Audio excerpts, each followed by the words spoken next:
Now in its third year, it's a Yank on the Footy with Craig Wessels, talking about the greatest game on the face of the earth. Sit back and enjoy, everybody.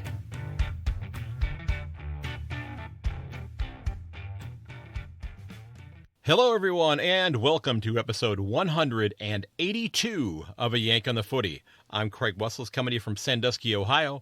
Thanks for giving the episode a listen. In this episode, I share my recent discussion with former Roo and Dee Shaun Smith.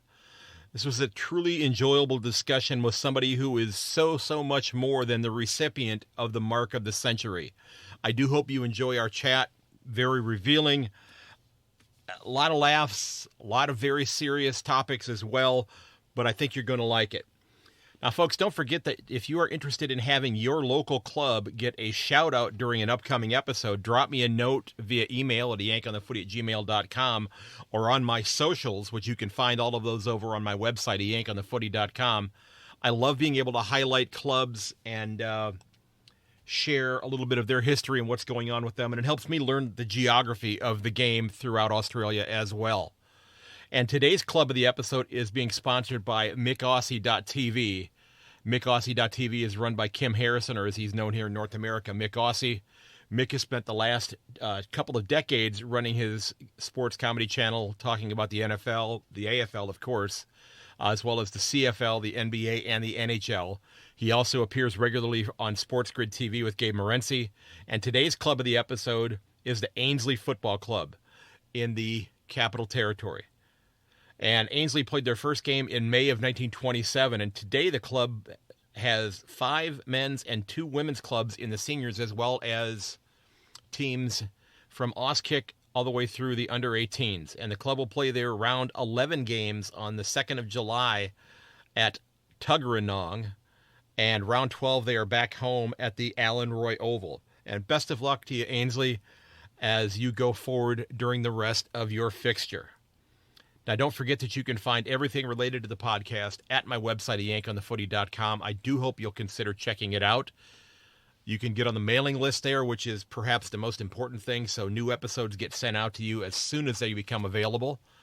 You can leave a review for the podcast, which is a huge help to the show. If you're enjoying what you're hearing and you want to help to bring in other listeners, if you like what you're hearing, dropping a review on the website, which you can do that there or via Apple Podcasts or Podchaser. Those are linked there as well. You can certainly do that.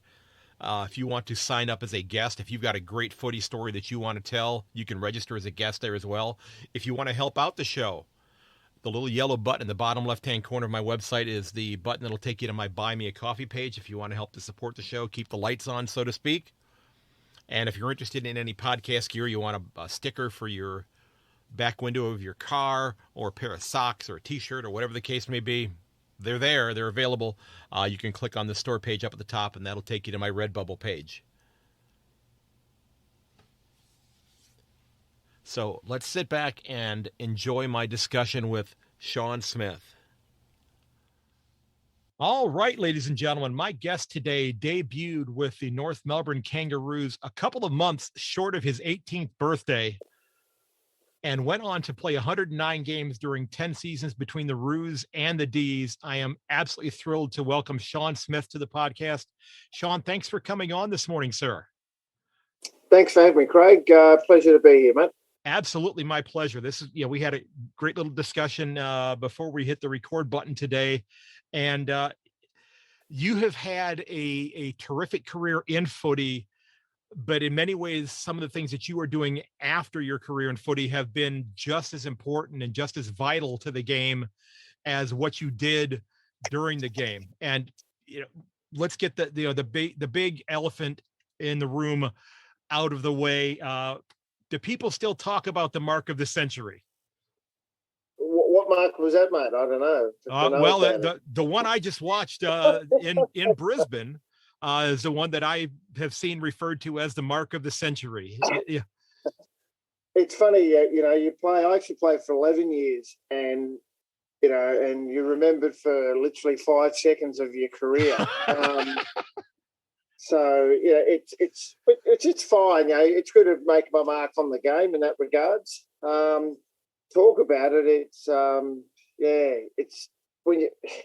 It's amazing when you get young kids coming up who are 18, 19, even 16 years old. They weren't even born when I was playing, and they're going, "Oh, it's the best mark I've ever seen," and this and that. And you know, when you go out, you know, I don't know how many photos I've got of guys taking grabs on me at pubs and you know all this sort of stuff. And I bet.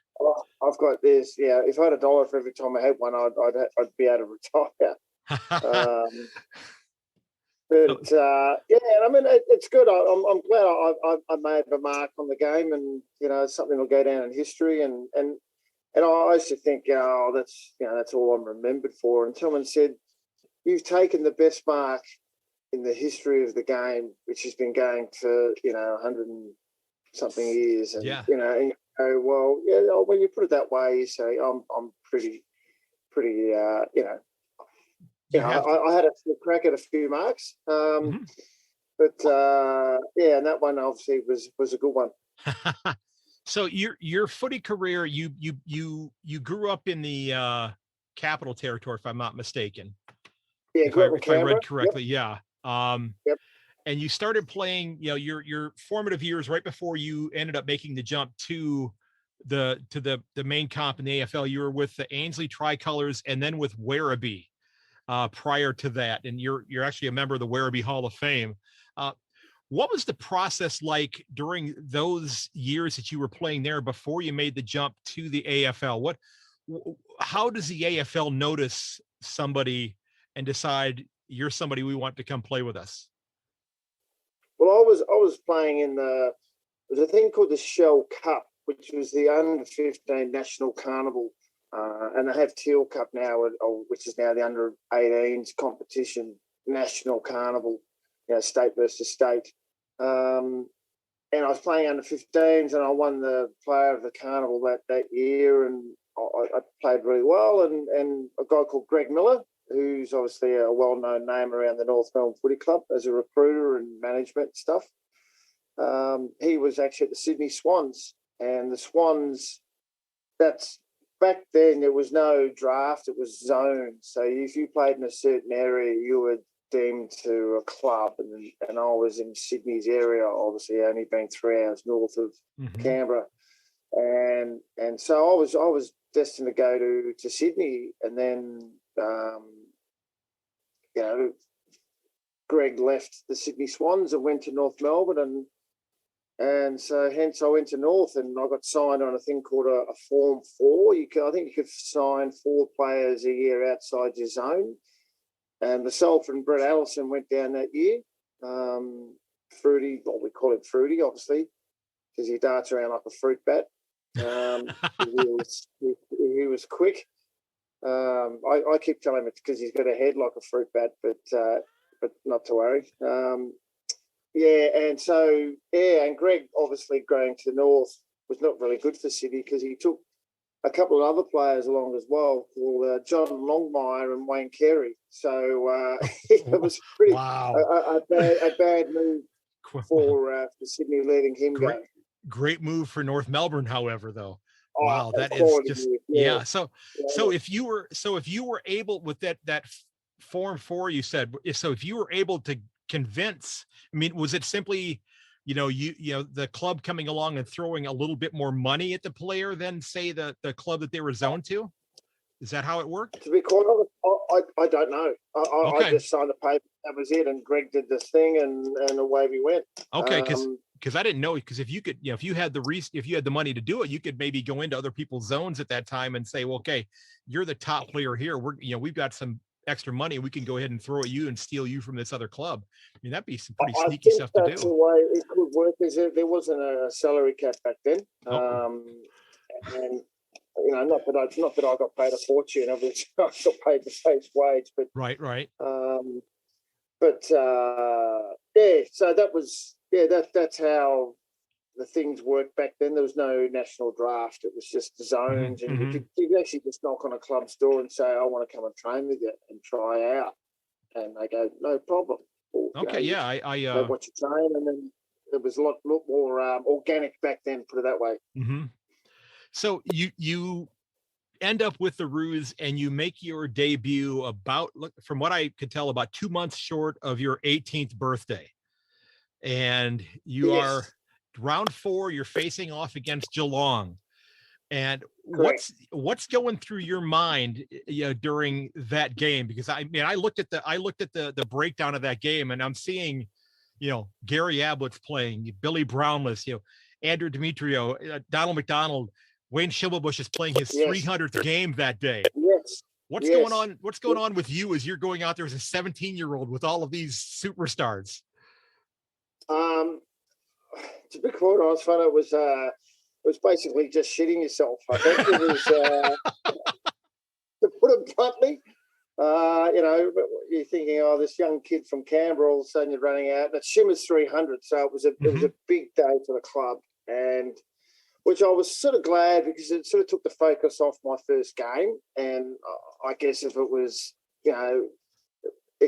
just a normal sort of game, they would have probably maybe highlighted it a bit more. Right. But I think I kicked a goal with my first kick. Well, I know you kicked one that game, according to the stats I looked at. Yeah, and I took mark of the day actually that day as well. I took a bit of this hanger, and and Kanga gave me the green light just to go for my marks, and he was, it was. I've got some memories of the game, but I don't remember the game exactly well. So it was a long time ago. Well, yes, that's absolutely true. But as you I mentioned, just remember Shimmer played really well on Ablett, and we won by 9 points. I think it was. Yep, if I remember correctly. So it was a great day. So he's getting carried off the ground, after his 300th game, and as you mentioned, that it was maybe where they were going to not remember that it was your debut game. Did somebody meet up with you on like Tuesday after the game and go, "Hey, you played a hell of a game for your first game"? To be honest, I can't remember. Okay, because I was just really honoured to have to be part of Shimmer's day, and to play my first game on Shimmer, because he was a bit of an idol of mine as a younger kid as well, and I just loved the way Shimmer played, and he was relentless, and I actually stayed with Shimmer for a week when I came down to North before I trained, and I stayed with him, and Shimmer used to call me the cartoon kid, because I was 16, 17 years old, and I used to sit and watch cartoons with these kids flat out. So I won't ask you what your favorite cartoon was, unless you want to tell us. To be quite honest, I think anything at that time was pretty good. Okay. So you played 47 games with the senior side with your time at North Melbourne. What's your best? Not a real good return. Well, that's true. You did have a couple double-digit seasons, but you had a lot of years where, and I haven't looked at the VFL records to see whether or not you were, if you were playing down at the at the lower levels in the reserve games or not. That I wasn't sure of that, if there were injuries involved there, or if you were just somebody who was a I had a lot of injuries. I think my first year I played 14 games, and it was really good. And the next year I played double digits game, I think. But then 89, even my first year at North, I got knocked out in the elimination final. I don't remember playing that game at all. But the thing is, I got knocked out, and then I come back out in the ground after half time. That's just the way it was back then. Yeah. And then the next year, I think I had a few concussions, and then the 89, I was playing some really good footy, and they just didn't pick me. And I think I played one game, if I remember looking at the stats, and it was the last game of the year, which I got 10 minutes of. So I was pretty pissed off. Wow. I'm not sure what I was going on with that, but in that year I had a few concussions again, and I had knee injuries and shoulder injuries. I mean, I had a lot of injuries on the way. If this is a game where if you come out of a season without physical injuries, without shoulders or knees or hips or ankles or wrists or elbows or what, then it's almost a miracle, because everybody, I would love to have the contract to sell athletic tape to the AFL. I think 100%. 100%. Yeah, there's I mean, but the thing is, I just as soon as I started getting on my feet again with form and and fitness, wham, I'd get an injury. Yeah, it was so frustrating. A lot of hard luck stuff then. Yeah. Oh, it was just frustrating. Yeah, and then I was the worst one I had. I got shirt fronted and knocked out at the same time, but also winded that bad. I thought I was actually going to choke to death on the ground. Wow. But I got hit that hard. A few days later, I woke up with some horrible pains in the right side, and I'd actually ruptured my liver. Holy mackerel! Got rushed to hospital. John, it's funny. I was sitting at home, and I was living with Brett Allison at the time, and he'd already gone to work, and he was worried about me because I was, complaining a bit of the soreness and that. And it was probably only about half an hour after he left that I thought, oh, geez, I honestly think I'm going to die here. It was that much pain. So I didn't ring an ambulance. I rang John Longmire. I don't know why. I could have just rang an ambulance, but the horse wasn't too far away. And so he came and picked me up and took me into the city and to the club doctors, Harry and anyway, I can't remember it there. Yeah. But the club doctors and yeah, they were horrified, and the blood pressure was through the floor, and I was grey, and so I had spent quite a few weeks in hospital after that. I had a 13 centimetre hematoma in the liver. They said it was probably the closest thing I've come to dying.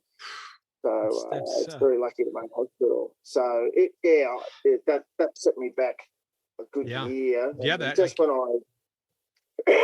when I get back into the team the next year, and I was on the side of Shimmer. Shimmer was the coach, and all of a sudden Shimmer resigns pre-season, and Dennis Pagan came in, and I was never part of Dennis's plans. That was a given. I could tell that straight away. But then 2 weeks after, or 2 or 3 weeks after that, I got glandular fever, which put me out for months. So that was my end of my time at North. Yeah. I knew that was coming. That was 93, I think it was. Yeah. So I love my time at North because I met some great friends, lifelong friends, but as far as footy goes, it was a very, very frustrating time. And you, if I read correctly, you went back to Werribee for a year in between North and your time with the D's. Well, that was through Donald McDonald. I was, I got delisted, and most people thought I was 24 at the time, and most people said, "Oh, I'm dead and buried to AFL." And so I thought, oh, well, my only chance of getting back is going to Adelaide or one of those competitions, the Sandful or the Waffle, and in WA,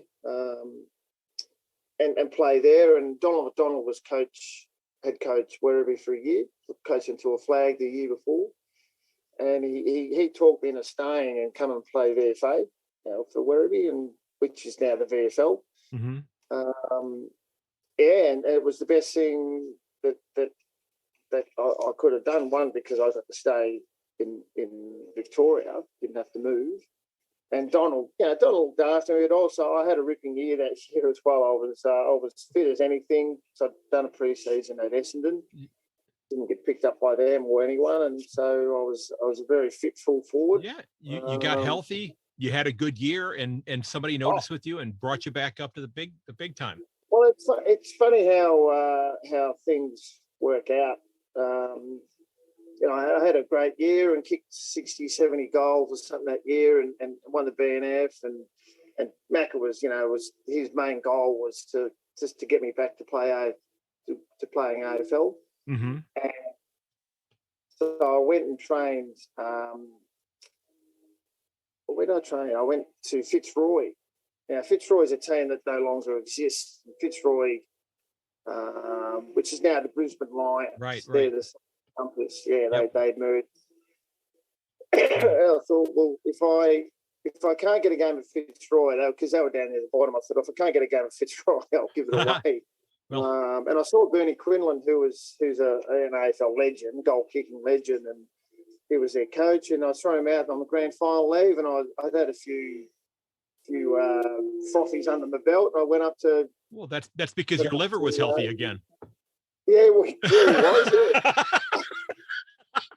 And, so I went up to Bernie and I said, I reckon I can play and all this sort of stuff. And, whatever crap was coming out of my mouth. And he said, he goes, well, if you think you can, I can't guarantee you anything, but I will give you a chance. Okay. And I said, well, that's all I want is a chance. So I went to Fitzroy and trained really well and played really well in some practice games. And but it's funny how you just never know who's watching when you're playing. So I was running around Fitzroy in the seconds because they'd already said to me, we're going to draft you next week's draft. Okay. And so we're just playing the twos and just get a game under your belt. We're going to draft you to pick our second pick. I said, cool, I'm back, Yeah. And so I was running around against the Western Bulldogs and at Skinner Reserve, which is a crappy old ground, which they've done up now, but back then it was a crappy old ground in sunshine. And I'd played 2 games there at North and I've been injured badly both times. So I was a bit nervous going into the game. But this game, I was on fire. I think I kicked eight goals or something, whatever, and took, standing on heads, taking marks, and and I played really well.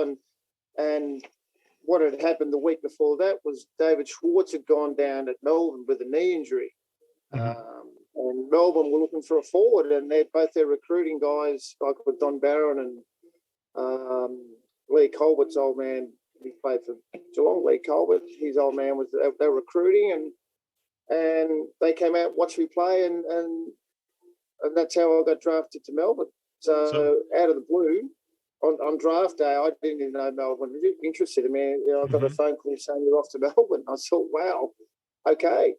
But all I knew I was back. That was they all. Went ahead and picked you up before Fitzroy's second pick. Well, they had the pick before. They had, okay. I think it was pick 14. They had pick 15.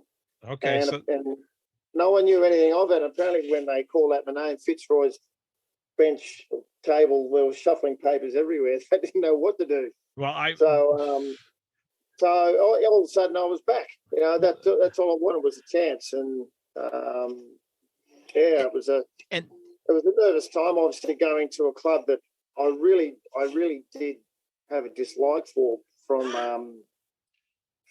the North days, because John Kennedy was a Melbourne hater because he was a Hawthorn boy, and he was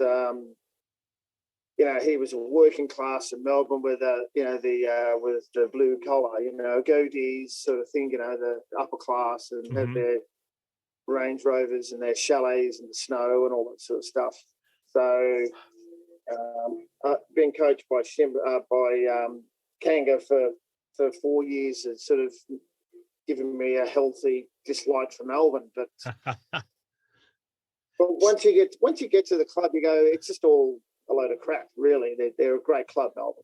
Yeah, that's one of the things that with doing this podcast, where I don't focus on just the club that I support. I'm trying to engage with fans and people involved with every single club. I mean, I'll talk to anybody, and that's not to discount talking with you, but I love engaging with people who are involved in every aspect of the game at different levels and such. Yes.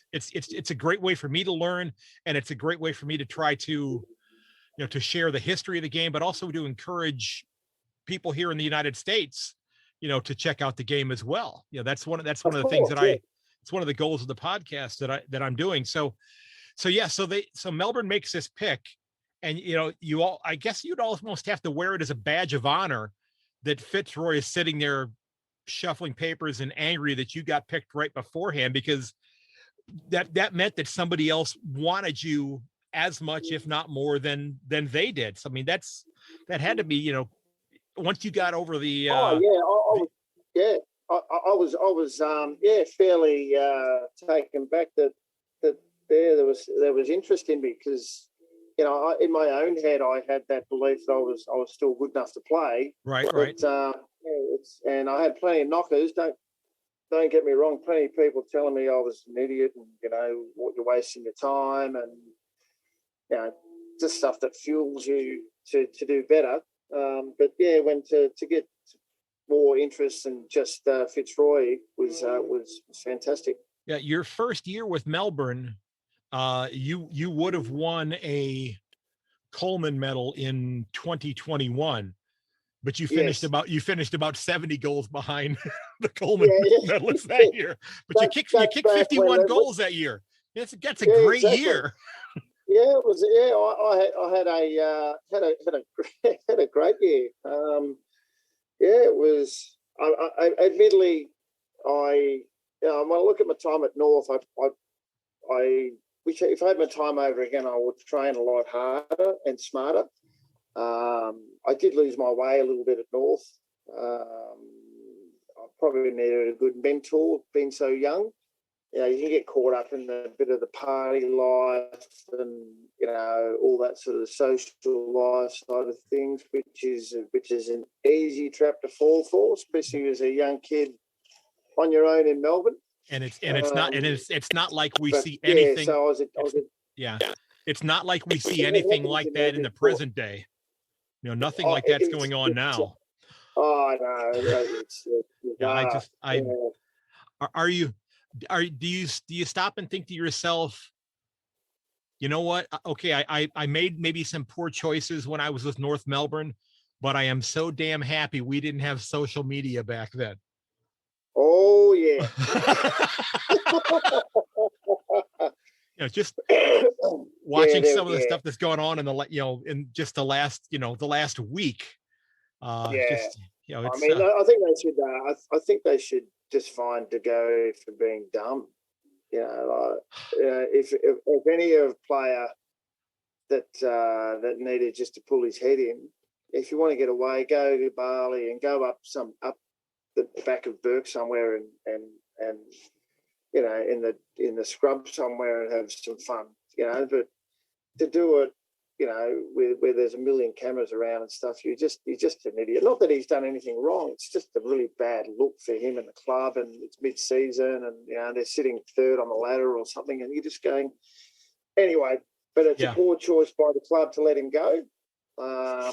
It's just, it could have been Pendlebury over there. That would have been great, because it wouldn't have been on social media, because he wouldn't have been doing what he was doing. Well, that's true. And I think, and he's a little bit older. I think he's 26. So he's a little bit older than, a lot of the younger players, because there are, as you'd mentioned, you came in as a 17-year-old, you have people who are playing, the biggest professional game in Australia, who are called upon to be the stars of the game at 18, 19, 20 years old. It's a heck of a lot of pressure. It really is. And as you said, there's social media everywhere, and every stat is scrutinized nowadays, and there's a million cameras on you, and you can't hide. So it is a lot of pressure, but the amount of money that you get paid nowadays is like the Gary's on like $700,000 a year. You'd think you'd pull your head in, wouldn't you, for that? Well, or hire somebody to do it for you. Yeah. 100%. And then, I don't know what his manager was thinking, what advice he got. Yeah, but anyway, that's another story. There's plenty of guys that need to pull their head in, but especially that money that they're getting, and you're only in it for a short time, so you've just, it's hard, because obviously there's a lot of interest in you as a player, and you get, you got there is a lot of downtime in footy, because it's full time now. At least when I was playing, you had to work 9 to 5 and then go to training after that. And Uh, that's something I had not delved into at all. What job did you have while you were playing? I was I actually did a plumbing apprenticeship Okay. at North. Okay. That was my second year there. The third year, sorry. I was 80 end of 88 I started. And yeah, so I did that. I'm glad I did because it's something that's you've got for life, a trade. And then I stopped doing that when I left North because I concentrated on just getting back on a list. And then I went into a sales agency business with a friend of mine. So I was just basically traveling around selling anything really. Okay. The sales agent, Okay. mainly furniture, electronics, and that was basically it. So it was So while you were playing, who was the player that was the most difficult or frustrating player for you to play against? Who was the one that, you're lining up before the first bounce and you're going, oh, this 60 minutes is going to just be hell, or this 80 minutes is going to be hell? Well, I I actually played fullback um, for 2 years at Melbourne. So one year I kicked 51 goals, and the next year I'm playing fullback. So worked that out. But we were struggling a bit down back because we lost lost our fullback Paul Primke, and Neil Barm had said, "Oh, I'm just going to put you down back, Smithy, for a little bit. It'd only be for a couple of weeks, blah blah blah." That was, and 2 years later, I finally saw the forward line again. So thanks, Barmy. But I remember I played on Ablett. And I actually kept him goalless, which was the second time in his career. And it's fair to say I had some sleepless nights that week. Yeah, I can imagine. Standing next to him, just going, "Yeah, this is going to be a very, very tough." I got lucky a couple of times with the delivery wasn't quite as good, and he missed 3 goals, missed 3 shots, but then I played on what's his name, Tony Modra and Richard, and I played on quite a few. Obviously, there's some good full forwards running around at that stage. But then I ran into a guy called Wayne Carey, and obviously I knew Duck because I'd played with him in the same team, and thinking, oh yeah, I was playing at centre half back this day, because Duck's obviously centre half forward, and they said, "You're going to play on Carey." I said, "Oh, okay." So it was another sleepless week, and then you remember standing next to him. You think, "Geez, I've forgotten how big you were, Duck." Like, he's a big boy, bigger than Ablett when he's gone. Yeah. and the very first contest, I ran out and I'm right behind him, and he's put his arms out to take the mark, and I've just punched the crap out of his arm. Back then, you could do that. You can't hit the arms nowadays, and it was like hitting an iron bar. And I've just sort of gone, oh, geez, I'm in a okay. So he proceeded to go on and kick 11 goals that night. So it was a good night at the office. And every now and then that gets to run every few years on the TV. Remember this day when Wayne Carey kicked 11, and sure enough, my phone lights up with all the mates. You're idiot. So you could take the approach and say, you could tell 2/3 of the story and say, I held Gary Ablett scoreless in one game, and during one season, Ablett and Carey only averaged 5.5 goals against me, because you don't have to. If people don't do the math, they're not going to go, well, he got 11 on you. I might try that one, actually. So who is the player that in the present day you're always sitting down to watch because you want to watch that player perform? Well, I mean, I love watching Scott Pendlebury play, just the way he plays. He just seems like he's got all day to he just seems like it looks like he's running in slow motion. But he's just got so much time, and he's such a quality and such a good leader and just a good human. I just like seeing guys like that play. And Clayton Oliver at Melbourne, he just seems to get knocked up getting the footy, and as a young forward, I like watching King down at St Kilda. St Kilda, yeah. I love to see his brother go down there. That'd be good. The dual King coming out. So, well, I know he signed a 2-year extension with Gold Coast, so he's going to be in Queensland for a while. Yeah, which is a shame, but it'd be good to see the brothers play. But there are. I mean, I know the players are fitter nowadays, but I do get frustrated when I see players that can't use their left side of their body with their feet. That they have to run that circle to get back around to their. Get back on, I find actually, I just find it horrifying that the players at that level can't use both feet. There's not one player in soccer who reaches the top level who can't kick both feet. Right. So, yeah, that's true. I was gonna, I announce the football and soccer games at the school where I teach. So it's I see that a lot at the high school level with soccer, where a lot of the players only have the ability to use one foot with any real expertise, if you will. And those kids that are able to use both feet are the ones that are just head and shoulders above the competition, because most other players aren't expecting that. Because you get found out. You don't have to be, equal sides, equal amount of ability. But at some stage, you're going to get caught on your opposite side against the boundary line. You can't, and you just have to be able to get a kick out and hit a target somewhere, or get it down the line or something. I must admit that does frustrate me. That frustrates the hell of me. I've yelled at a few TVs in the time. Well, they try and kick a banana back around because they can't get on there. They can't use their side. It frustrates me, but there are some quality players that are running around as well. Okay, so what do you think the resolution?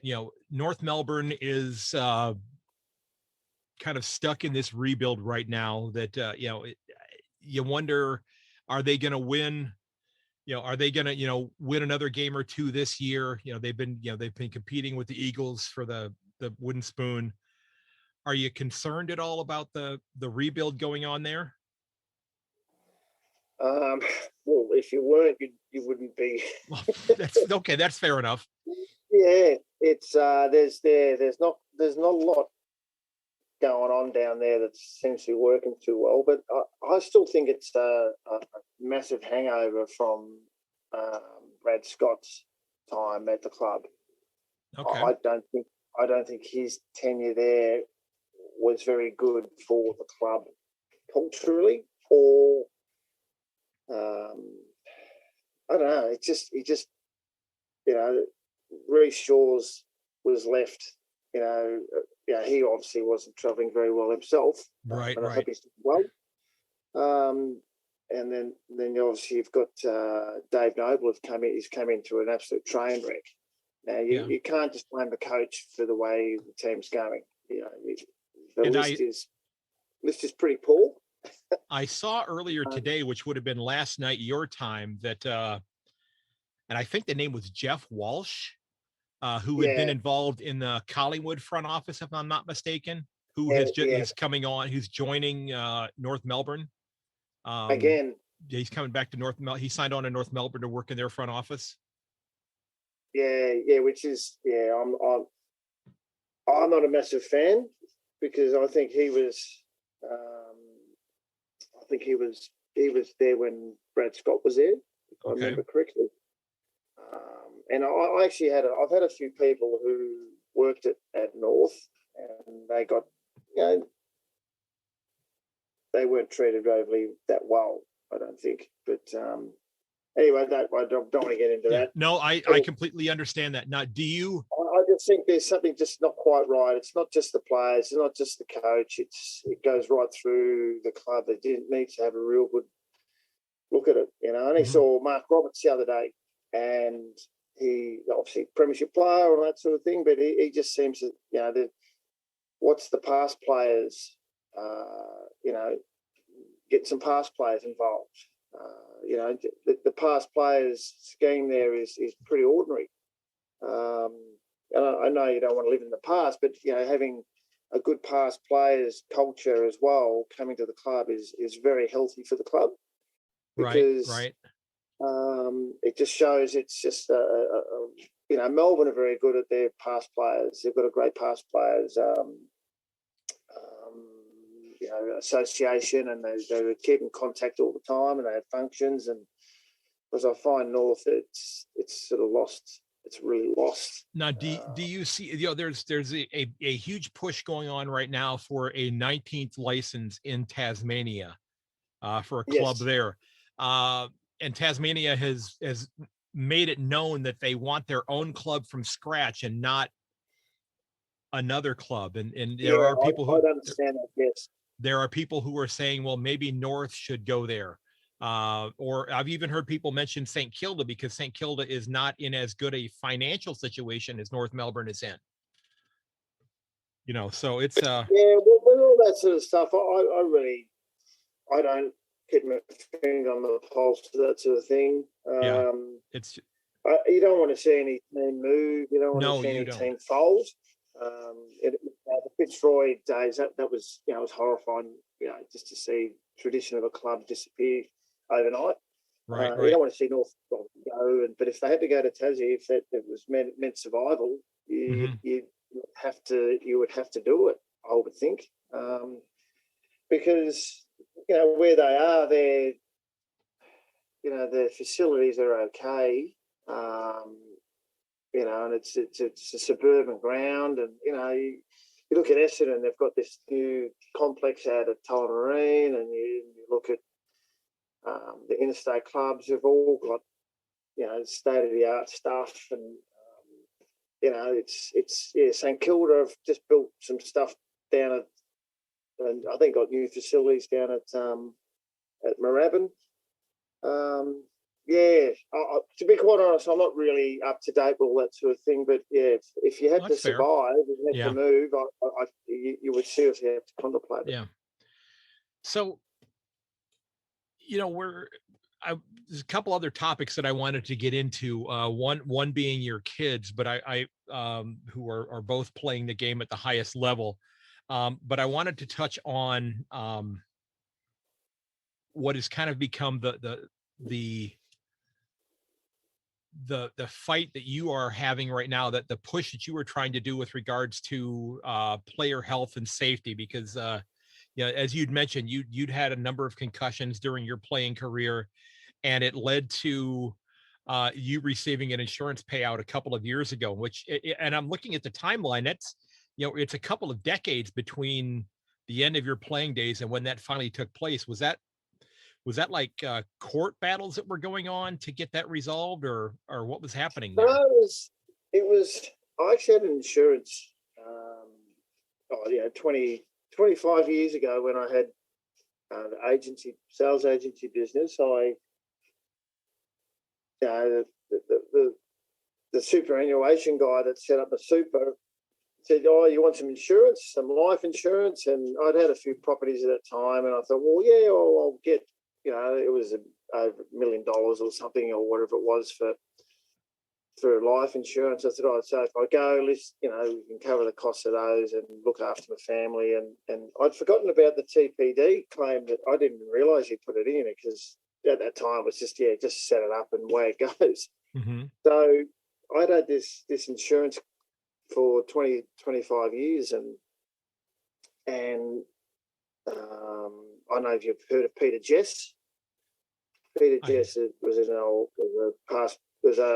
he still manages a couple of players. He was a well-known player manager. Okay. Liked by some, and disliked by many, because if he's in your corner, he doesn't give a he doesn't give a shit. He just does what's best for you. Mm-hmm. and does what's best, what's right. And really, Pete doesn't really mind. He goes, I have my path, and if you don't like it, bad luck. That's what I love about Pete. And really, if it wasn't for Pete, I don't know where I'd be today. I'd be in all sorts of trouble. And Peter obviously got me in and wanted to do. He's doing concussion research, Mm-hmm. and he's driving the concussion. Basically trying to get some answers and get some help for a lot of broken players, and there are a lot out there that are broken from this. To get some compensation and get some help. Right.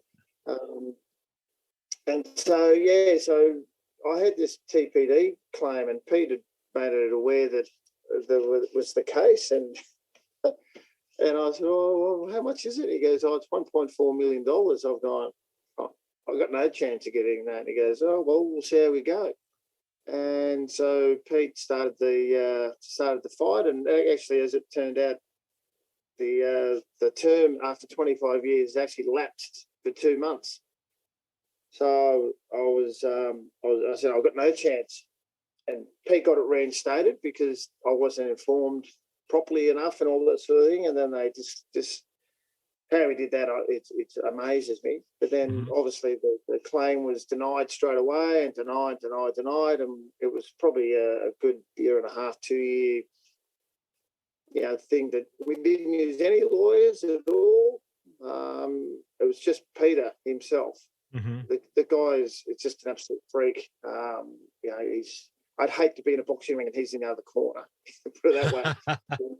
He is whether he's the boxer or the trainer training the other boxer, he's dead set on making sure that you get defeated. He hasn't won every fight, but he's won a lot more. He's won a lot that he's never never think he'd ever win. And then I had to go through a few medical boards, and they obviously put you through the ringer and all this sort of stuff, and get evidence and take do films and MRIs and testing and all this sort of stuff, and right. And it was undeniable that I had a significant brain injury, and and it was to the point where I spent 13 weeks in a mental hospital. It was a 10-week stint, and then came out for a few weeks and went back in for another 3. Wow. Because I seriously was an absolute train wreck. Mm-hmm. I'd had a few years before that, I was basically seconds away from jumping in front of a train at the Richmond station, and it was a split-second decision that I didn't do it. Just his life can be so just on a knife edge. I was in such a bad place, and I'd had I'll use a friend loosely, the term loosely, friend who was very narcissistic, and when things didn't go well, it was always my fault, and then anyway, that's particular night he pushed the buttons too many times, and I didn't want to be there, and so I sat in Richmond Station for about half an hour just contemplating what I just nearly did, and and it was quite disturbing, and then. So I didn't really tell many people about that. I just said I just kept this to myself. So, and then you try and fix the problem with alcohol because that makes you feel better. As of course, it's the spiral that you go down, and not that I was an alcoholic or anything. I just really needed to, take away the pain a bit. Right. And I was, I put on a pretty good front. I should win an Academy Award. I reckon. I'd be, thinking of, there was days where you're thinking, I don't want to be here, and you go out and have a great night, and that sort of thing. And then, this particular friend again did it to me again, and just with some horrible gaslighting and narcissistic behaviour, and so I went out and I sat in my car and I drank a whole slab of beer, 24 cans, and within a few hours, I just didn't want to wake up. Wow. Wow. And the worst thing about that night was I was in my car and I clearly passed out and whatever, but I woke up in my bed and my car was out the front. So I'd somehow driven home, and then Mary, who I live with, is one of my best friends. I burst in the door and I'm crawling on my hands and knees, and Wow. Was, I grew up, and one whole side of my family tree were alcoholics. And I'm not making that attribution towards you. As you said, you don't feel that, but I grew up in that type of a setting. I'm well aware of, I used to have, my father passed away in 2001, and I'd been teaching for about 8 years before he died. I used to have nightmares that I was going to come into my classroom one morning and there was going to be an empty desk in my classroom. And it was because he had killed that kid in a car accident. I used to have nightmares about that. So I get it. And I'm so glad that I'm hoping that friendship is either gotten fixed or you have, gone your separate way and said I'm done. Okay, good. That's you get rid of people with toxic people in your life. I've got rid of quite a few actually. I have that don't serve you. Don't serve you at all. So when you went to the facility for the 10 weeks, did you make that decision yourself, or was that something that somebody said, hey, you need to go here? And you don't have to answer that if you don't want to. No, I was seeing a girl at the time called Jodie, and she had been involved with her ex-partner who had mental health, so she was connected in the AFL a bit. She knew some contacts, and it was through her. She just said, this is absolute bullshit. You've got to, you need some help. So she, within a day or so, I went inside, and it sounds like I'm going to prison, but I said, yeah, no, fair enough. I'll do whatever it takes. I made that decision. Obviously, if I didn't want to go, I didn't have to go. It's not like I had to, but I knew that you hit sort of rock bottom, and so you go into this facility, and I was pretty ashamed because it's, I'm in the loony bin basically. That's what I used to call it. I'm going to the loony bin, and that was my way of dealing with it. But it's probably one of the best things I've ever done for myself. Mm-hmm. It gave you a chance to just try to decompress and take a time out and kind of just catch life's breath, if you will. That probably was it. 100%, and obviously get some professional help as well, and to make you realise that you're not actually just a dickhead. You've actually got an issue, and you've got a brain injury, and and it's out of control. And when something's out of control like that, your behaviour is pretty ordinary. Now, were these the kinds of things, with the concussions and such, as you are playing, did these discussions between you and your teammates, did they occur in terms of, you talking about these things at all? Or was it just, at that point in time you're playing, it's, come on, you need to be tough. It's like the mental version of the I can't remember the player's name, or who he dislocated his kneecap and slaps his kneecap back in place and gets up and takes up. It's a kind of a mental version of doing that. Just, slap the kneecap back in place and just get up and get moving. I guess it's you'll be right, toughen up sort of thing. Okay. And I guess being a dude back then, you just you don't talk that much. It was like just suck it up, toughen up, all those things you can use. Well, the terminologies you can say, and that's the way I felt when I went into hospital. I felt ashamed. I felt like I'm a failure, and and I had obviously playing AFL footy. Some people know who you are, and so I was thinking, oh no, people are going to look at me and go, you're an idiot, you're a failure, and all that sort of stuff. So effectively for 3 weeks, all I'd do was just go downstairs for eat something, go back to my room, and just sat in my room and cried for 3 weeks. But the one thing that really stuck in my memory, which sort of is the driving force for this day, is when both my kids came in the first night I was there, and they were just beside themselves. They were crying, especially my daughter. My daughter was howling. She was just didn't know how to deal with it, and I remember looking and going, oh, I am a failure, and done this to my kids and all that sort of stuff. So it was a real, the aha moment. It's just like, what am I doing? I've got to do something to help myself. Right. And do something for my kids. And, I had, not that I was a bad father, but I sort of thought my kids didn't like me that much. That was just in my head.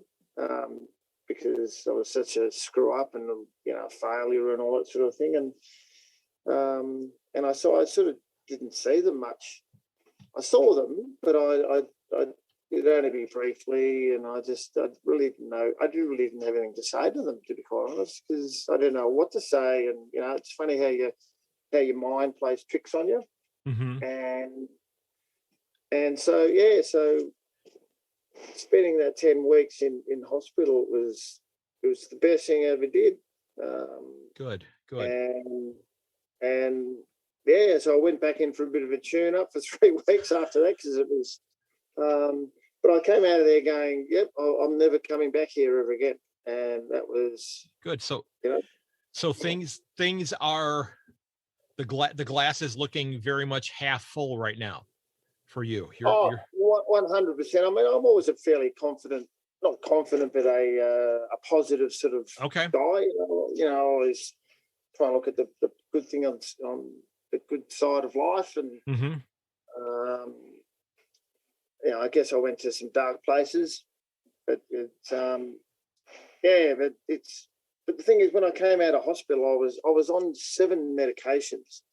Okay. Now they served their purpose, but while I was in there, but then like a year or so after coming out of being on these medications, I just felt like a toxic dump. I just felt horrible inside, and I just didn't feel right. So I went down this path of natural stuff and healing the brain with natural remedies and all these sort of things, and read a lot of books. Read a book called Concussion Rescue, which was one of the best books I've ever read, because it was so I don't know, it's just so real to me, just with the stuff that they had in there. And so I started this natural trying to get inflammation out of your brain and out of your body, and trying to get things working, your thyroid working properly to get B12 into your brain and all these sort of things. And I'm much to my psychiatrist's disgust, I said, I want to come off these drugs. No, these are this and that, blah blah. And I haven't told him that I've stopped taking a couple of them, actually, because I didn't want the backlash. Okay, but that's a bit wrong. That's a bit wrong of me, but I'm now down to 1. Okay, fantastic. So and I'm functioning better than ever. So I'm never going to be 100%, but I'm functioning. The main thing is just my mood, my thinking, all positive. And the number one, the game changer for me was getting off alcohol. I haven't had a drink since that day on October the 15th, 2019. That's the day I had my last drink, and I'll never drink again. Okay. And for anyone who's out there who has some issues, it's a game changer for me. Well, and that's that is admirable. I mean, if that's the life choice that you made, which is, and I don't drink much at all because of the family history, but Yes. I applaud you. It's a tough thing to do that sort of thing because, I have, I'm not a small person. Okay. But in the Yeah. last 10 months, I've dropped, over 42 kilos. Wow. Okay. So, I mean, I still have at Well least done. that much to lose, but it's been, I was in kind of a bit of a health scare with myself, with my blood pressure being high, my thyroid's just taking up space in my neck. It doesn't do anything.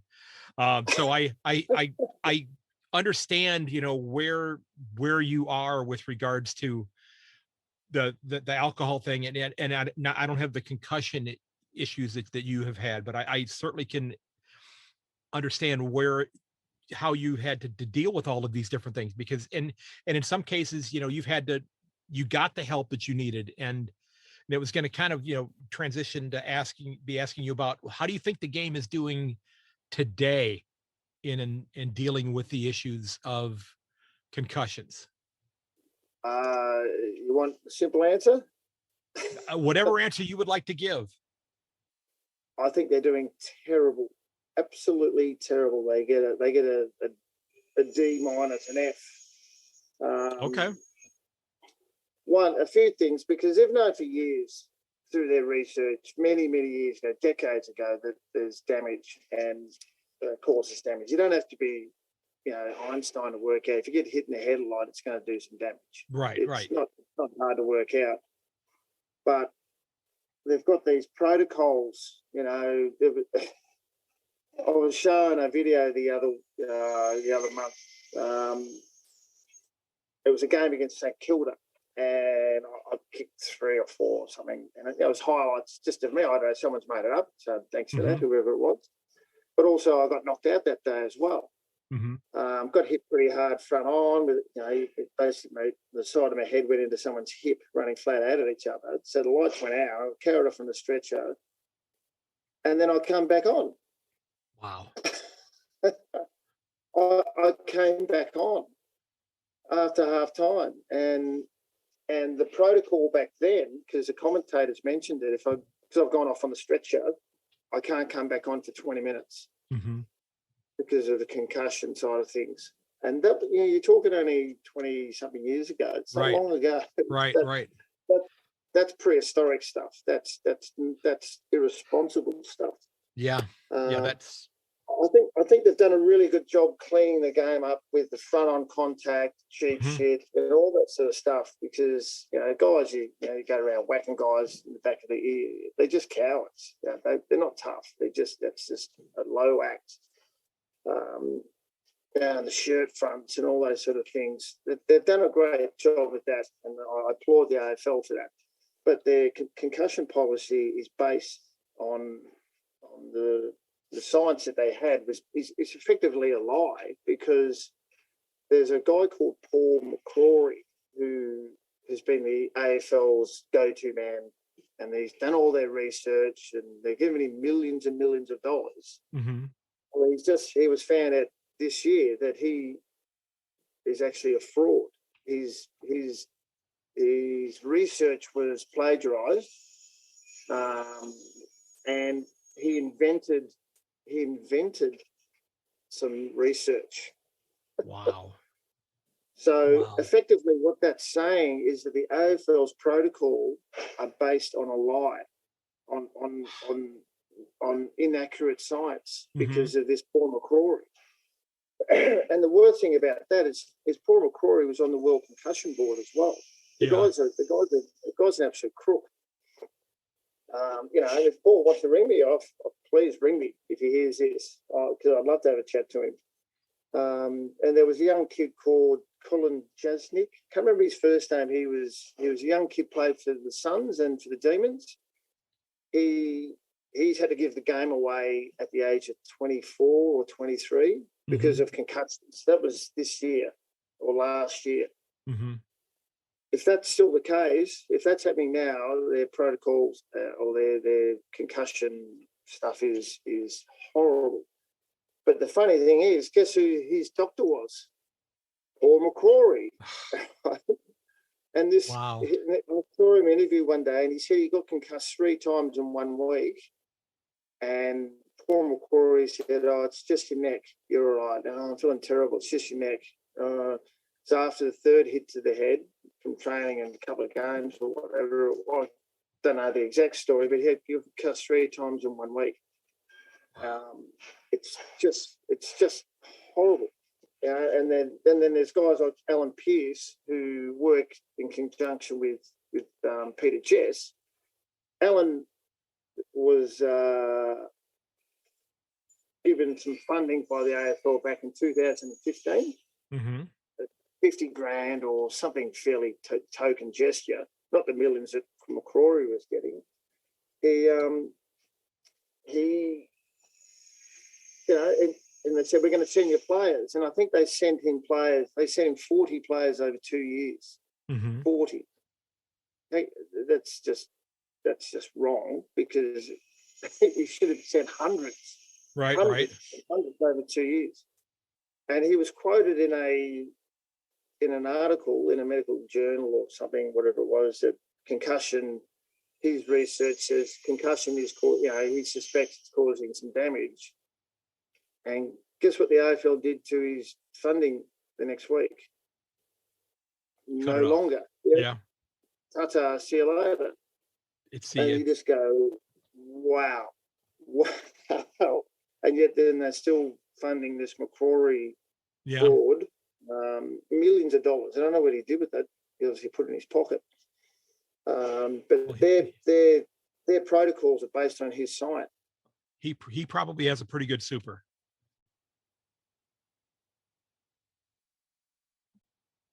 So yeah, I was saying that he probably has a really good super. Yeah. Oh, it's just horrible. And people taking advice. And there's so many young kids that are had to give the game away in the last 4 or 5 years. If that's still happening today, that proves that we are not doing the right thing.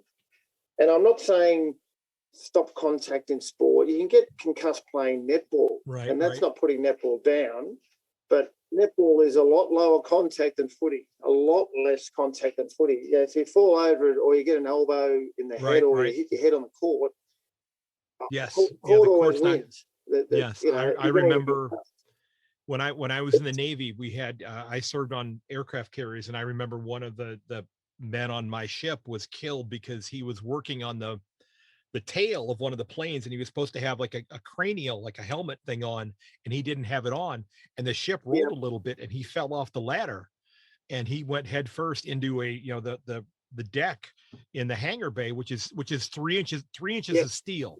The 3 inches steel is not going to move. And he was killed. No. Yep. Even 5 mil of steel ain't going to move. Right. Exactly. Any sudden stop in your head is going to cause some damage. Yeah. But it's I'm not saying take away contact sport, contact and stuff, but it's the way I put it to people is someone does their knee, they do their ACL, right? And so they have to have an operation. And generally after about 6 or 7 months, your knee's feeling pretty good. So, but it still needs some strengthening and conditioning to get it back to playing. But you go, well, after 6 or 7 months, I might play because my knee feels good. What's going to happen? You're going to be back on the surgeon's table again. So that's exactly what you're doing when you're shedding players back in who aren't ready to go. They feel good, but their brain is still repairing. You need to do your time. And I'm not a doctor or all this sort of thing, but I still reckon it should be minimum 4 weeks. If you get a concussion, you got to miss 4 weeks to make your brain give it half a chance of repairing. it's like any injury. If you come back too early, you're going to do more damage. You come back. So that might. Go ahead. Yeah, well, I find it astounding that the protocol in the AFL is you've got to miss 12 days. Now, why they came up with 12 days, I don't know. It's a very strange number. Mm-hmm. So it's nearly 2 weeks, but it's not 2 weeks. So it's only 7 days. You know, the other 5 days of tagged on is just a bit of look at, we've got all these days you can't play. So basically, effectively, players miss 1 week after getting knocked out. Yeah, I was saying that horrendous. It might be that you're missing one round of footy, and I have to confess I'm guilty of commenting on that, because a couple of weeks ago when the Cats were playing, Tom Stewart, who's a pretty decent defender, was concussed in a game right before the bye week. Yes, the game before the bye week, and I posted on Twitter. I said, what a great time for the Cats to have their bye week, because he was only going to miss. So I'm as guilty of that as what you're saying the league is there, because I'd said that same thing then. Yeah, because he was back out the next week. Yeah, and is he right? I don't know. I don't know. Thing is, I mean, that's why the testing that Alan Pearce does, it's brainwave testing. You can't fudge it. You can't. It's not a cognitive test where you remember cards and stuff. I mean, they do that testing as well. A guy called Paddy McCartan plays for Swans and was a St Kilda boy. He's had horrendous concussion issues and he'll have a brain injury for sure. He's had 7 or 8 concussions. Right. As a young man. That have been identified, and there probably have been others that were probably others that were not. And so I'm wrapped to see him back playing some good footy at Sydney, which is great. But he actually admitted that he dumbed down his baseline test when he did a cognitive test, so it would help him down the track. The testing you do with Alan Pearce, you can't do that. It's a physical reaction on your nerves. Okay. And it's found that, myself and, a lot of other past players, the inhibition period of a nerve, the rest period of a nerve is being compromised. So basically your brain's running red hot all the time. And that's the way I felt. I just felt like everything, I couldn't sleep, and this and that, hence right. throw a bit of alcohol in there to try and quieten everything down. But, I believe that every player should have that test, a baseline at the start of the year, every year. And then if you get concussed, you have to go by that test. And I'll guarantee it'll be about 4 weeks before you come back. So what I was going to say is that might warrant the AFL clubs from maybe not having players participating in, say, the VFL or the Sandful or the Waffle, because if you have players who are out, well, I guess maybe you'd have to have more top-off players that were playing at that level, because you might be bringing more of the younger players who would normally be playing in the VFL up if you're having people that are going to be out for multiple rounds. That might have to change the way that game is played then. Well, you just have to do what you have to do. You just absolutely. Players' health. Absolutely, yeah. Like any change in anything, people are going to buck it straight away. But it's rubbish. 50-metre penalty when they brought that in. A few decades ago, it was like, oh, what a disgrace. It used to be 15, now it's gone to 50. But now it's just part of the game.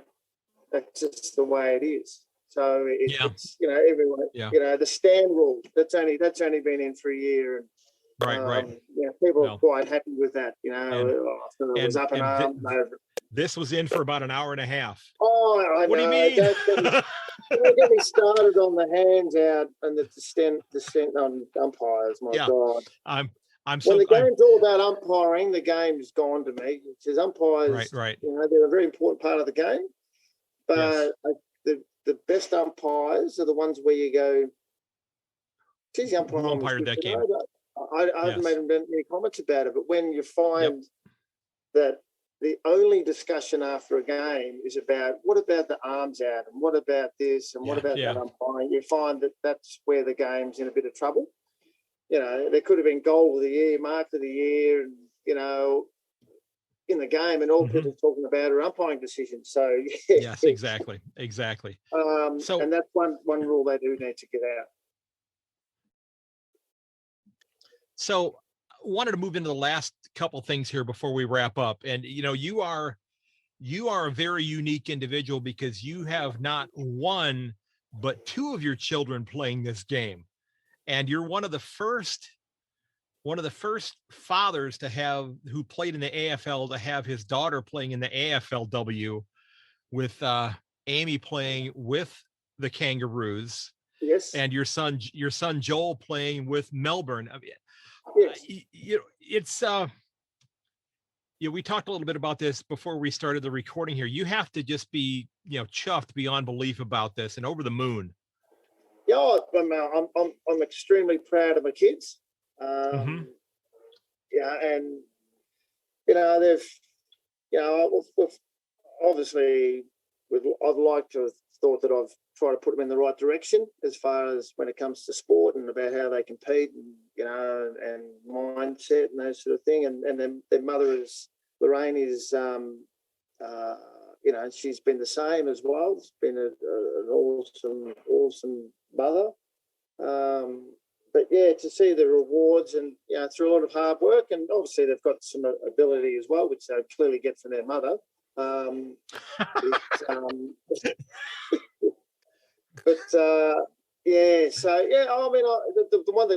one that shocked me was Amy. I mean, both my kids were very good basketballers, and Joel obviously just wanted to play footy, and you think, well, that's natural. It's the guy playing footy, and I coached women's footy for about 7 or 8 years, and I've seen the growth of women's footy through over that time, and people would ask the question, is Amy going to play football? I said, no, there's no chance Amy will play because she's a basketballer and she's never even contemplated playing footy. Never mentioned it. Right. And then just for a really horrible coach in basketball, which made Amy just hate basketball, she goes, I want to play footy. And I said, I didn't see that coming. Well, and then we won't mention that coach's name, although the Roos might be absolutely ecstatic that person was not a great coach. Yes, yeah. I'd like to mention his name because he's an absolute shocker, and he's still there. But anyway, that's another story. Okay. Yeah, we won't do that. So I remember watching Amy videoed herself kicking, and I thought, oh my God, we've got a bit of work to do. It was not pretty, put it that way. It was a lot more like a karate kick than a footy kick. So she's worked extremely hard. We spent a bit of time down the park just videoing, and just just kicking, going back to basics, and obviously she's obviously gone the next level with coaching, and they've helped her out as well, obviously. But she's definitely just amazing the way her growth through footy, and really. It's her 4th season of footy coming up that she's only played, so it's really I'm just wrapped for them both. And it's just funny how they're both playing the clubs that I played at. And right. I mean, Joel got there on his own to Melbourne through a Category B rookies for someone coming from another sport, from basketball. But Amy, if I'm wrapped, I could help Amy through the father-daughter program, and not that I ever thought that would ever happen. That father-daughter, that was unheard of when I was playing. And obviously Darren Crocker, who I played with, he's now coaching it. So that's something I wouldn't have ever seen. That's fantastic. And as you said, you were saying, and the season's going to be starting fairly soon for the women, but quick turnaround this year. But it's the game at the AFLW level has improved, I think, almost exponentially year on year. They've gotten better. There, you've had more people who've been involved in the game. The scoring has improved. Because I remember hearing a lot of people talking about it. For the first couple of years, that people describing it as seagulls chasing after a chip, you know what, kind of a thing. But you're not far from the truth, because I was coaching women in the VFL, which was the top league back then, and I was a bit of old school. I'm still not a massive fan of everyone around the footy, the way the footy's played nowadays. I like a full forward staying at home and all that sort of stuff. So I coached the girls much like that, and so did most of the other coaches. So the women's game was really good to watch. A lot of people come down and watch it because it was old school footy. And then obviously these girls have been drafted, and all of a sudden this new game of what we've got to run up where? We've got to run up there. So everyone's around the footy. And you got to understand that the women probably only kick the ball half the distance as the men. Right, so right. If you're playing the same tactics as the men, and obviously the men have to gauge how long the kick will be. So, and they have to be further away because you don't want the ball coming over the back, in your forward line. So, with the women, it's compressed more because the kick, the person is closer. It's still the furthest person is closer to the ball. So I went and watched one game out of Casey. It was raining and it was horrible. It was probably the worst game of footy I've ever seen. I just thought this is not good to watch, because it was like seagulls chasing a chip. But you can't blame the girls for that, because it was just a whole new kettle of fish for them. And and the fitness levels obviously have got a lot better, and and there's a whole new generation of girls who have actually played football from a young age, whereas in the past, at the age of 14, you had to stop playing footy with the boys because obviously girls start changing shape at age of 12. So do the boys. Yes. And so do boys. And different. They look at girls a little bit differently. Yes, they do. So and obviously then they would have to either go play another sport or go and play in a league that was fairly rough. They didn't have youth league back then and all that sort of thing. So it was a bit of a no man's land. But now there's a direct. The one thing that is wonderful is an 8-year-old girl can start playing, under 10s or something, and then have a direct path straight to the AFL and have a dream of playing footy, which is awesome, because it's they deserve it. They've done the hard yards. I've seen the girls, playing back in the VSFL when it was, right, which was now the VFL.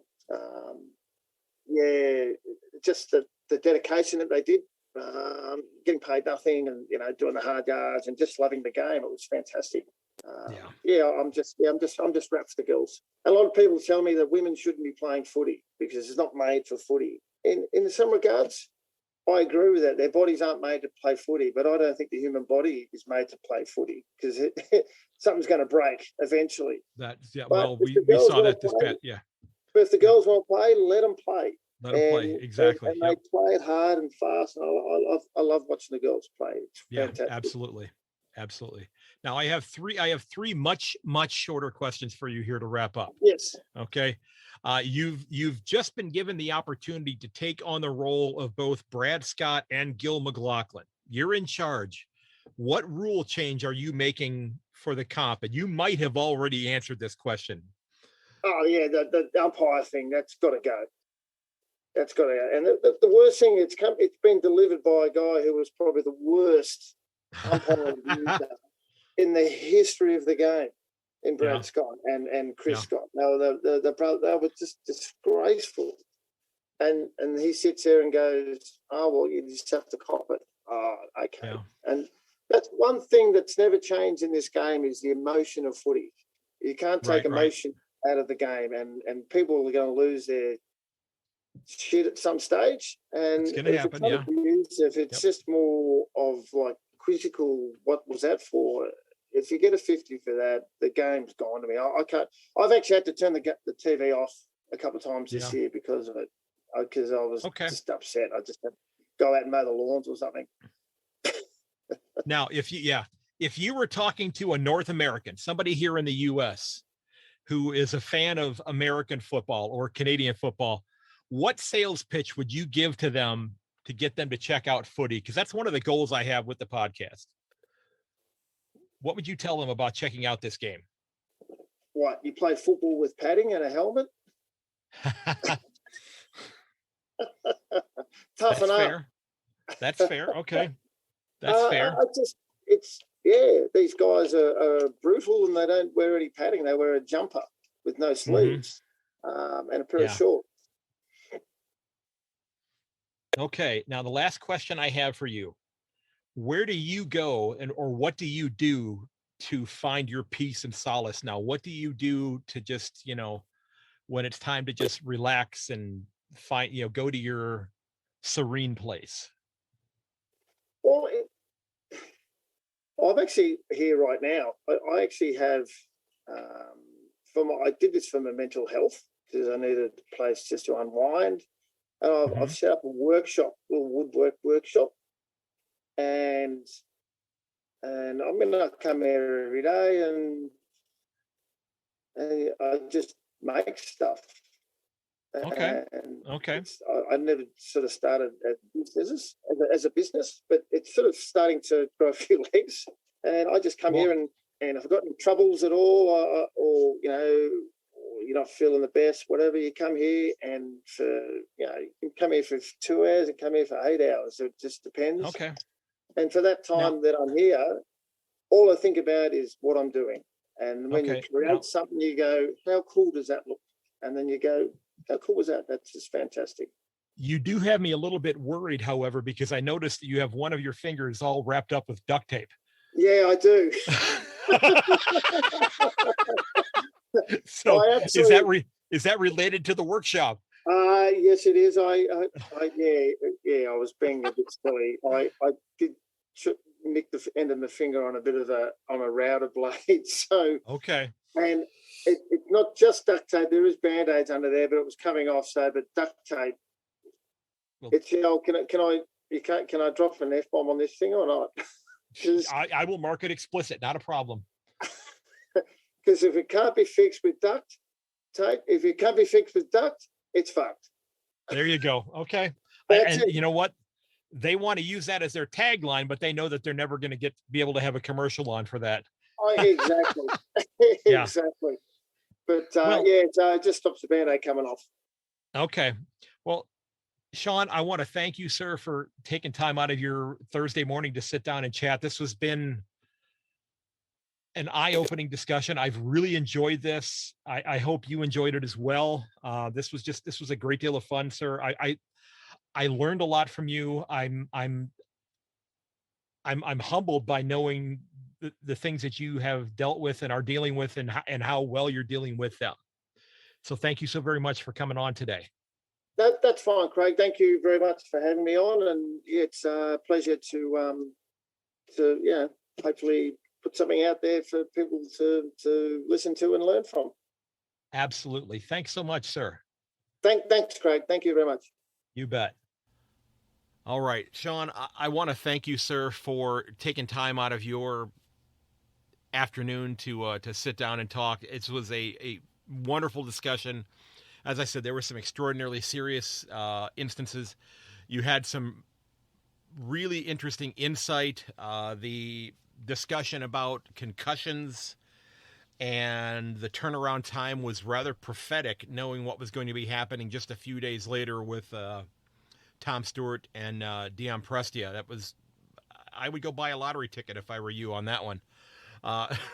So again, don't forget, folks, you can reach me at yankonthefooty@gmail.com. You can find me on Twitter at yank_on. On Facebook, look for a Yank on the Footy podcast. And over on Instagram, a Yank on the Footy. I do hope you'll check out the website, get signed up with a mailing list, leave a review if you want to help out the show. That would be absolutely fantastic. And also all of the links to the discussions that we had here tonight will be in the show notes. You can check those out as well. Now, folks, I want to thank you for listening. We're fans of our clubs. The fine gentleman I had on today had the opportunity to play for not one but two clubs in the AFL at the highest level. Just was an absolute delight to be able to talk to him. Dom, I want to thank you for putting me in contact with him. And folks, if you're enjoying the show, I do hope you'll consider sharing the episode with your friends and family.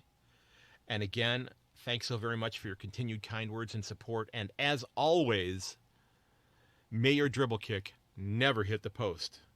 I will catch you later.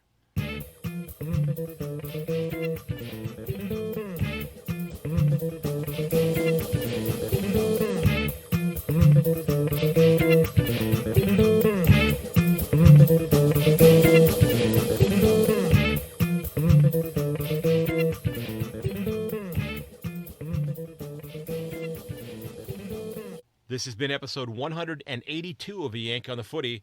Again, don't forget that you can reach me at yank_ on Twitter or to yankonthefooty@gmail.com. You can find the podcast, A Yank on the Footy podcast, on Facebook and A Yank on the Footy over on Instagram.